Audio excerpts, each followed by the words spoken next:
BJP की आज वर्तमान समय में क्या स्थिति है, इस बात को देखने के लिए आपको बहुत कुछ देखने की जरूरत नहीं है। सिर्फ इतना भर देख लीजिए कि अमित शाह के हैंडल से, ऑफिस के हैंडल से एक ट्वीट किया गया, फिर उस ट्वीट को एडिट किया गया और फिर उसके बाद में उस ट्वीट को डिलीट कर दिया गया। यह देश के गृह मंत्री, उनके ऑफिस का हाल है। देश के गृह मंत्री का ऑफिस अपने एक स्टैंड पर कायम नहीं रह पा रहा है। मुझे याद आता है कि प्रधानमंत्री नरेंद्र मोदी ने गलवान घाटी में जब हमला हुआ था 15-16 जून की रात को, उसके बाद में 20 जून को एक सर्वदलीय बैठक हुई थी और सर्वदलीय बैठक में एक बयान दिया था कि ना कोई घुसा है, ना कोई घुसा हुआ है, ना ही हमारी कोई पोस्ट किसी दूसरे के कब्जे में है। यह बात प्रधानमंत्री ने कही थी और फिर उसके बाद में प्रधानमंत्री के कार्यालय को उनके उस बयान को हटाना पड़ा था। गृह मंत्री को देखिए, प्रधानमंत्री को देखिए, जो सरकार चला रहे हैं उनको देखिए और उनकी नीति रणनीति को देखिए।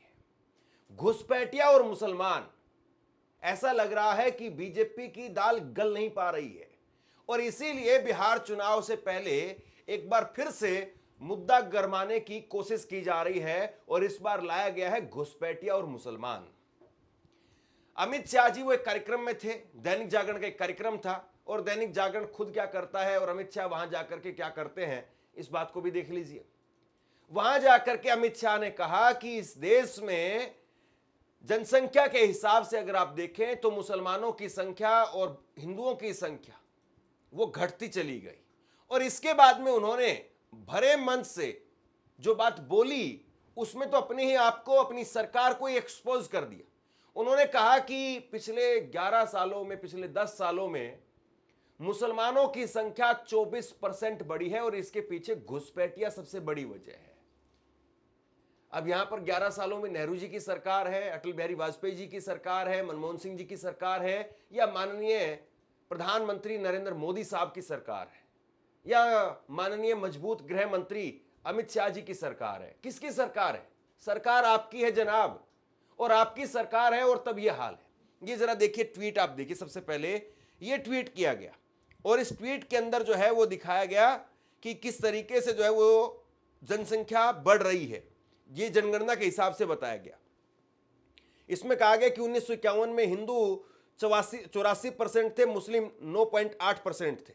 1971 में हिंदू 82% थे, मुस्लिम बढ़ करके 11% हो गए। हिंदू 1991 में घट करके 81% हो गए और मुस्लिम बढ़ करके 12.21% हो गए। 2011 में हिंदू और घट गए और हिंदू घट करके हो गए 79% और मुस्लिम और बढ़ गए और मुस्लिम और बढ़ करके हो गए 14.2%। और इसके नीचे फिर लिखा, भारत में मुस्लिम आबादी 24.6% हो गई है। यह वृद्धि घुसपैठ के कारण हुई है, केंद्रीय गृह एवं सहकारिता मंत्री अमित शाह, ये इन्होंने कहा। देखिए दोस्तों, सबसे बड़ी बात यह है कि देश के प्रधानमंत्री, देश के गृह मंत्री, यानी जो इतने बड़े बड़े ओहदों पर बैठे हुए लोग हैं, वो ऐसा नहीं कि व्हाट्सएप के खर्रे ला करके वहां पर पढ़ते होंगे कि व्हाट्सएप से पर्ची मिल गई और व्हाट्सएप की पर्ची उन्होंने पढ़ दी।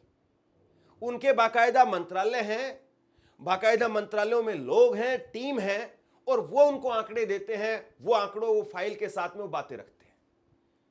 तो यहां पर अमित शाह वो कह रहे हैं कि 24% जो है वो मुसलमानों की स्थिति बढ़ रही है, 24% मुसलमानों की जनसंख्या जो है बढ़ रही है। अब अगर ये हो रहा है तो भैया ये किसकी सरकार में हो रहा है? मतलब एक बार जरा फिर से देखिए इस ट्वीट को कि 91 में, 71 में कांग्रेस थी, तब 1 या 2% जो है वो मुसलमान बढ़ रहे थे। 51 में, 71 में, तब उस वक्त में कांग्रेस थी, तब मुसलमान 1 या 2% बढ़ रहे थे। फिर 91 में भी लगा लीजिए कांग्रेस थी तो उस वक्त में भी मुसलमान 1% बढ़े। 2011 में जब कांग्रेस थी तब भी मुसलमान जो है वो, बीच में बीजेपी भी आई जिसमें, जब मुसलमान जो है वो सिर्फ 2% बढ़ पाए। लेकिन जब आप 11 साल से हैं तो 24% बढ़ गए। लेकिन बाद में कहा गया कि नहीं साहब, ये टाइपिंग में गलती हो गई है। अब टाइपिंग में गलती होती है तो टाइपिंग की गलती ये माना जाता है कि आदमी लिखना चाहता था मैं वहां जाता हूं, इसको गलती से लिख दिया मैं वहां पर गया था। कुछ इस तरीके से मात्रा की गलती हो गई, ये कहना चाहते थे ये कह दिया। इस तरह से टाइपिंग का एरर होता है कि लिखने में ये गलती हो गई। जबकि इसको एडिट भी किया गया। नीचे आप देखिए, ये ट्वीट किया गया है 6:37 पर, लास्ट एडिटेड, यानी इस ट्वीट को ठीक करने की भी कोशिश की गई, लेकिन उसके बाद में फिर ये ट्वीट डिलीट भी कर दिया गया। तो अगर कोई मात्रा की गलती थी तो आपने एडिट के अंदर ठीक कर लिया उसको, फिर किस चीज की गलती थी? देखिए जरा, अब इसके बाद में इन्होंने फिर से एक ट्वीट किया और इस ट्वीट के अंदर जो है वो बताया कि कल शाम लाइव ट्वीट करते समय इस अकाउंट से डाले गए एक पोस्ट में टाइपिंग की गलती हुई है, जिसे बाद में ठीक कर लिया गया। केंद्रीय गृह मंत्री अमित शाह ने कहा कि 2001 से 2011 के बीच में मुस्लिम जनसंख्या की वृद्धि दर 24.6% रही, ना कि कुल मुस्लिम जनसंख्या, जैसा कि पहले गलती से पोस्ट किया गया था। उन्होंने कहा कि 1951 से 2011 तक जनगणनाओं में धर्मों के बीच जनसंख्या वृद्धि दर में जारी असमानताओं का मुख्य कारण घुसपैठ है। उनके बयान का वीडियो नीचे दिया गया है और जिसमें वो कह रहे हैं, मित्रों, हम आपका ध्यान उनके संबोधन के इन बिंदुओं की ओर भी दिलाना चाहेंगे कि भारत कोई धर्मशाला नहीं है। मोदी घुसपैठियों को डिटेक्ट करेंगे, डिलीट करेंगे, डिपोर्ट करेंगे। यानी ये ट्रिपल डी का फॉर्मूला वो दे करके गए यहां पर कि पहले डिटेक्ट करेंगे यानी चिन्हित करेंगे, फिर उसके बाद में डिलीट करेंगे, फिर उसके बाद में उनको डिपोर्ट करेंगे। मतलब गजब है साहब। देखिए, न्यूज़ 24 ने अमित शाह जी का ये बयान लिखा है और इस बयान को जरा गौर से सुनिए। अमित शाह जी कह रहे हैं कि हम घुसपैठियों को ढूंढेंगे, उनका वोट काटेंगे और फिर उनको उनके देश भेजेंगे, अपने देश भेजेंगे। इसमें किसी को कोई शक नहीं होना चाहिए। ये जो है वो अमित शाह कह रहे हैं कि पहले हम ढूंढेंगे, ढूंढने के बाद उनका वोट डिलीट करेंगे और फिर उसके बाद में उनको उनके देश भेजेंगे। आपसे कुछ कहना चाहता हूं, आज के वक्त में पत्रकारिता करना कितना मुश्किल काम है, लेकिन अगर ऐसे में भी कोई आपकी खबर दिखा रहा है, कोई आपके मुद्दे पर बात कर रहा है, तो आपको भी उसका साथ देना चाहिए। अगर आपको लगता है कि मेरी पत्रकारिता सही है, मैं आपके लिए आपकी खबर वो दिखा रहा हूं, तो ऐसे में आप मेरा सहयोग कीजिए। आप इस वीडियो को जब लाइक करेंगे तो लाइक के साथ में ही एक थैंक्स का बटन आपको दिखाई देगा।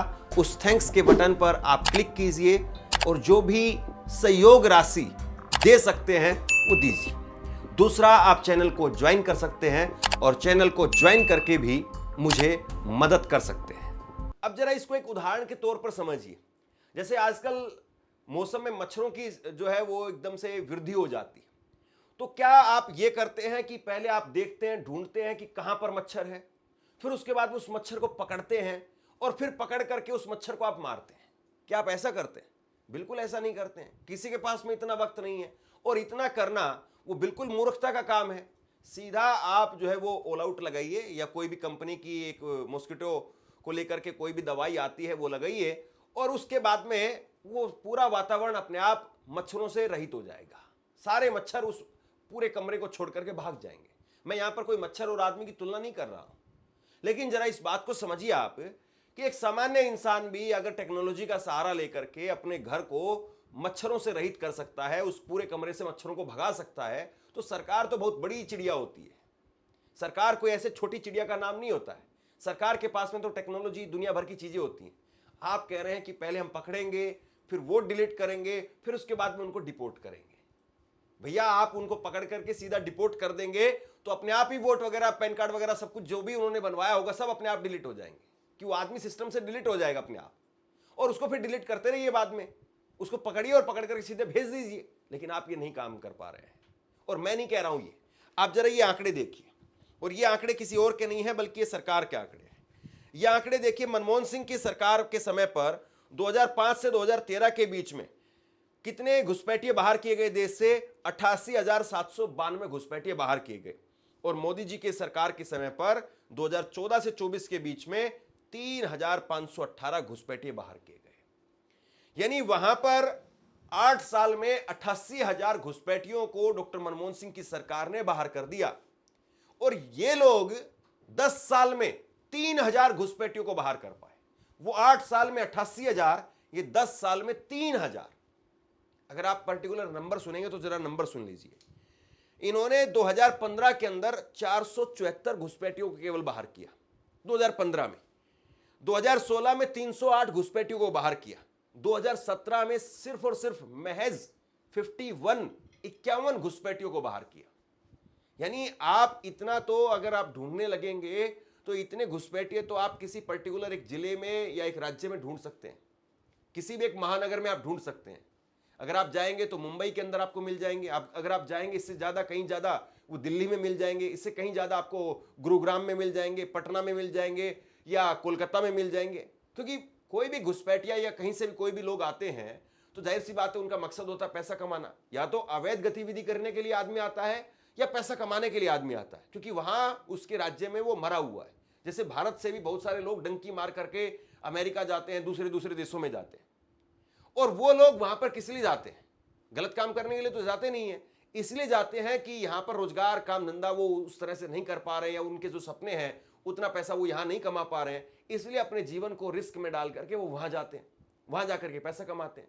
तो ये लोग कितने घुसपैठियों को बाहर कर रहे हैं? ये 2017 में महज 51 घुसपैठियों को बाहर कर रहे हैं। अब जरा डॉक्टर साहब के आंकड़े सुनिए आप। डॉक्टर साहब जो है वो 2011 में 6,761 लोगों को बाहर कर देते हैं, 8 साल में 88,000 लोगों को बाहर कर देते हैं। यानी ये जितने 10 साल में नहीं कर पाए डॉक्टर साहब ने 1 साल में उतने कर दिए। कमाल की बात है ना। अब जरा मैं एक रिपोर्ट आपके सामने और रखता हूं, एक रिपोर्ट देखिए आप, और ये एबीपी न्यूज की एक पुरानी रिपोर्ट है, और इस बार बार ये कहा जाता है, दरअसल ये जो अमित शाह सारा जो मसला यहां पर उठाने की कोशिश कर रहे हैं, इसके पीछे कहीं ना कहीं ये कहा जा सकता है कि सोच वही है जो व्हाट्सएप यूनिवर्सिटी पर चलती है कि मुसलमान एक दिन हमसे ज्यादा हो जाएंगे, मुसलमान हिंदुओं से ज्यादा हो जाएंगे, मुसलमान इस तरीके से बढ़ रहे हैं, ये बढ़ते बढ़ते मुसलमान जो है वो बहुत ज्यादा ऊपर तक चले जाएंगे। अब जो ट्वीट डिलीट किया गया है व्हाट्सएप यूनिवर्सिटी में तो वही जाएगा, जो सफाई आई है वो सफाई नहीं जाएगी। वो सफाई तो इसलिए आई है क्योंकि ट्विटर पर सब जगह पर दबाव बढ़ा, और दबाव बनने के बाद में सरकार को वो ट्वीट डिलीट करना पड़ा। ऑफिशियली जो व्हाट्सएप यूनिवर्सिटी में जो ट्वीट जाएगा वो तो वही जाएगा, जो आईटी सेल भेजेगी वो तो वही भेजेगी कि देखिए अमित शाह जी ने बोला है, वो तो वही बात बताएगी। लेकिन एक रिपोर्ट है, और ये बहुत शानदार रिपोर्ट है एबीपी न्यूज की, जरा देखिए। और यही बात अमित शाह जी कह रहे हैं, जरा गौर से देखेंगे तो वही नंबर है। अमित शाह जी ने जो है यहां पर बताया था कि 24% जो है वो मुसलमानों की आबादी बढ़ रही है। अब इस रिपोर्ट में भी यही कहा गया है कि हिंदुओं की आबादी ऑरेंज कलर में 2001 से 2011 के बीच में 16% जो बढ़ी है, जबकि मुसलमानों की आबादी 24% वो बढ़ गई है। अब अगर ये देखा जाए कि हिंदू और मुसलमान की आबादी इस देश में बराबर बराबर हो जाएगी तो उसके लिए कितनी आबादी होगी? भारत की कुल आबादी वो होगी 13,000 करोड़। अभी भारत की कुल आबादी करीब करीब 150 करोड़ है, लेकिन अगर ये 13,000 करोड़ हो जाए तब जाकर के दोनों आबादी हिंदू और मुसलमान बराबर बराबर हो पाएंगे। अब ये कैसे होगा जरा देखिए। उस वक्त में 6,500 करोड़ मुसलमान होंगे और 6,500 करोड़ हिंदू होंगे। ये कैसे हो सकता है? ये हो सकता है धीरे धीरे बढ़ करके 2281 साल की जनगणना में, यानी आज से 270 साल के बाद में, तब ऐसा हो सकता है कि हिंदू और मुसलमान दोनों बराबर बराबर हो जाए। अब जरा ये देखिए, मुसलमानों की जनसंख्या वो बढ़ने की दर जो है वो घटी है। कैसे घटी है? 1981 से 1991 के बीच में मुसलमानों की जो वृद्धि दर थी वो 32% थी, लेकिन 91 से 2001 के बीच में ये घट करके 29% हो गई। 2001 से 2011 के बीच में ये और घट जाती है और ये हो जाती है 24.6%। अब जरा हिंदू और मुसलमान की आबादी को अगर कंपैरिजन करके देखें तो मुस्लिम की आबादी ज्यादा तेजी से घट रही है। 1981 से 1991 के बीच में मुस्लिमों की जो वृद्धि दर थी वो 32.9% थी और हिंदुओं की थी 22.8%। लेकिन 1991 से 2001 के बीच में मुस्लिमों की वृद्धि दर जो है वो 29% थी और हिंदुओं की 20% थी। 2001 से 2011 के बीच में अगर आप देखें तो मुस्लिमों की वृद्धि दर जो है वो 24% थी और हिंदुओं की 16.8% थी। अब जरा इस आंकड़े को आप यहां पर थोड़ा रोक करके देखिए। मैं आपको समझाना चाहता हूं, कुछ समझाना चाहता हूं। और समझने वाली बात यह है कि कुल मिलाकर के हिंदुओं की बात करिए, मुसलमानों की बात करिए, दोनों जगह पर वृद्धि दर जो है घट रही है। देखिए सीधी सी बात यह है, आप 25 साल के होंगे, 30 साल के होंगे, 50 साल के होंगे जो आप ये वीडियो देख रहे होंगे। आपकी उम्र जो है मैं मान करके चल रहा हूं, हो सकता है 20 साल होगी, हो सकता है 30 साल होगी, हो सकता है 50 साल होगी, हो सकता है 70 साल होगी। आप जरा इस बात को देखिए कि आपके आसपास में जो जनसंख्या की दर है क्या वो बढ़ रही है या घट रही है? उसमें मुसलमान भी होंगे, उसमें हिंदू भी होंगे। मुझे लगता है आपको ये मिलेगा कि आपके आसपास में चाहे वो हिंदू रहते हो या चाहे मुसलमान रहते हो, सबने अपनी अपनी आबादी पर कंट्रोल कर लिया है। जो भी पढ़ा लिखा मुसलमान है वो भी एक बच्चा या दो बच्चे कर रहा है, जो भी पढ़ा लिखा हिंदू है वो भी एक बच्चा या दो बच्चे कर रहा है। कोई भी पढ़ा लिखा मुसलमान ना तो दो बच्चे से ज्यादा कर रहा है और ना ही हिंदू जो है वो दो बच्चे से ज्यादा कर रहा है। जरा आप खुद अपने आसपास में देखिए कि कोई भी पढ़ा लिखा सक्सेसफुल जो है वो आदमी है या मिडिल क्लास है जो ठीक ठाक अपना काम कर रहा है, अपनी नौकरी कर रहा है, अपना काम धंधा कर रहा है, अपना घर चला रहा है, वो आदमी दो बच्चे से ऊपर नहीं जा रहा है। एक्सेप्शन होगा कि किसी के 3 बच्चे हो गए होंगे, किसी के 4 हो गए होंगे, बहुत मुश्किल आपको मिलेगा। अभी जिसकी उम्र जो है वो 30 साल की होगी और उसके 4 बच्चे होंगे, मुझे नहीं लगता कि आपको ऐसा कोई भी केस देखने को मिलेगा। कोई इक्का दुक्का केस होगा। यानी अब हिंदू हो चाहे मुसलमान हो, हर कोई इस बात को समझ रहा है कि बढ़ती हुई आबादी या ज्यादा बच्चे, उनका भरण पोषण करना बहुत मुश्किल काम है। और आप शहरों में चले जाएं तो शहरों में भी आपको यही स्थिति दिखाई देगी। जो जितना अमीर हिंदू होगा उसके बच्चे भी एक या दो मिलेंगे आपको, अगर मुस्लिम होगा उसमें भी एक या दो मिलेंगे आपको। लेकिन अगर आप गांवों में चले जाएं तो गांवों में आपको हो सकता है कि जो गरीब तबका होगा, जो कम पढ़ा लिखा तबका है, वो हो सकता है कि आपको हिंदू में भी ऐसे मिल जाए जिसके 3 या 4 बच्चे हों, वहां पर भी 6 या 7 अब आपको नहीं मिलेंगे। ऐसे ही मुसलमान में भी आपको 3 या 4 बच्चे आपको मिल जाएंगे। अगर आप झुग्गी झोपड़ी में चले जाएंगे कहीं पर तो वहां पर हो सकता है कि आपको हिंदुओं में भी 3 या 4 कॉमन बच्चे मिलेंगे कि 3 बच्चे हैं, 4 बच्चे हैं। ऐसे ही आप मुसलमानों में चले जाएं तो मुसलमानों में भी आपको 3 या 4 बच्चे वहां पर भी दिखाई देंगे। यानी चाहे मुसलमान है चाहे हिंदू है, वो इस वक्त में अपने बच्चों को खुद ही कंट्रोल कर रहा है, बिना किसी कानून के, बिना किसी डर के। वजह सिर्फ एक है कि बच्चों का भरण पोषण नहीं हो पा रहा है, महंगाई ज्यादा है, बेरोजगारी ज्यादा है। कल को ये बच्चों को क्या खिलाएंगे, पढ़ाई लिखाई कैसे होगी, मकान घर छत कैसे इनको देंगे, ये बड़ी वजह है। कल को बच्चों की शादी वो कैसे करें। और ये इस बात को मुस्लिम भी समझ रहा है, हिंदू भी समझ रहा है। इसीलिए दोनों की दर आपको यहां पर जो है घटती हुई दिखाई देगी। मुसलमान भी घट रहे हैं, हिंदू भी घट रहे हैं। अब यहां से आबादी आगे नहीं बढ़ेगी। जो आबादी है वो तो जाहिर सी बात है बढ़ेगी आगे। अब ऐसा तो नहीं है कि इस देश में से 5 करोड़ 10 करोड़ लोग सीधे एकदम से खत्म हो जाएंगे, मर जाएंगे, ऐसा तो नहीं है। लेकिन जो बढ़ने की दर थी वो अब दोनों जगह पर घट रही है। और अगर इस चीज को अगर आप ये कहें कि इसी तरीके से बढ़ते बढ़ते घटते घटते चले जाएंगे तो क्या कोई ऐसा समीकरण हो सकता है कि हिंदू और मुसलमान बराबर हो जाएं? इस चीज को जरा देखिए। 1981 से 1991 के बीच में मुसलमान 32% की दर से बढ़ रहे थे और 2001 से 2011 के बीच में 24% से जो है वो बढ़ रहे हैं। अगले 10 साल में मुसलमान 4 करोड़ बढ़ेंगे और हिंदू 16 करोड़ बढ़ेंगे। 2031 में आबादी हो जाएगी इस देश की कुल मिलाकर के, हिंदुओं की आबादी होगी 131 करोड़ और मुसलमानों की आबादी होगी 26 करोड़। और 2111वें सन में हिंदुओं की आबादी होगी 455 करोड़, मुसलमानों की आबादी होगी 155 करोड़। और इसके बाद में अगर इसको 270 साल के बाद में देखें, यानी 2281वें साल में अगर जाकर के आप देखें तो हिंदुओं की आबादी होगी 6378 करोड़, मुसलमानों की आबादी होगी 6531 करोड़। तो ये कुल मिलाकर क्या आंकड़ा है। अब 200 साल के बाद में क्या समीकरण होंगे, किस तरीके के होंगे, लोगों की सोच कैसी होगी 200 साल के बाद में। तो ये भी बहुत सारे लोग कहते हैं कि हो सकता है कि शादी वाला जो कॉन्सेप्ट है वही कम हो जाए या खत्म हो जाए या ना के बराबर हो जाए। क्योंकि आजकल आप देखिए लिव इन रिलेशनशिप बहुत ज्यादा चल रहा है। 50 साल के बाद में या 10 साल के बाद में ये चीजें और बढ़ेंगी। आज बहुत सारे घर ऐसे हैं जिनमें यह पता चलता है कि फला जगह पर शादी नहीं हो रही है और इसको लेकर के लोग चौंकते हैं कि उसके बेटे की शादी नहीं हुई है, उसकी बेटी की शादी नहीं हुई है। लेकिन बहुत सारे जानकार ये कहते हैं कि 10 साल के बाद में, 20 साल के बाद में ऐसा होगा कि लोग इस बात को लेकर के चौंकेंगे कि फला के बेटे की शादी हुई है, फला की बेटी ने शादी की है। और यह चीज 50 साल के बाद में, 100 साल के बाद में और ज्यादा हो जाएगी। क्योंकि यह कहा जाता है कि जो शादी का कॉन्सेप्ट है वो बहुत पुराना नहीं है। शादी का कॉन्सेप्ट कोई 10-20 हजार साल पुराना नहीं है। शादी जो है वो कॉन्सेप्ट धीरे धीरे बढ़ता चला गया है।